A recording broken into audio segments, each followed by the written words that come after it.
মুসলিম তুমি দাও পরিচয়, নামাজ পড়ো না, আল কোরআনটা শুদ্ধ করে বলতেও পারো না। মুসলিম তুমি দাও পরিচয়, নামাজ পড়ো না, আল কোরআনটা শুদ্ধ করে বলতেও পারো না।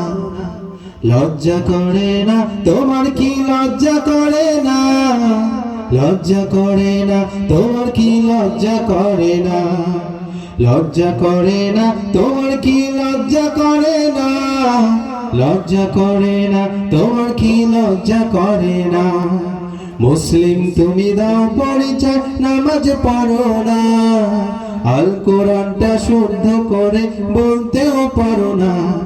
মুসলিম তুমি দাও পরিচয়, রোজা রাখো না, লোভে পড়ে হারাম খাওয়া ছাড়তেও পারো না।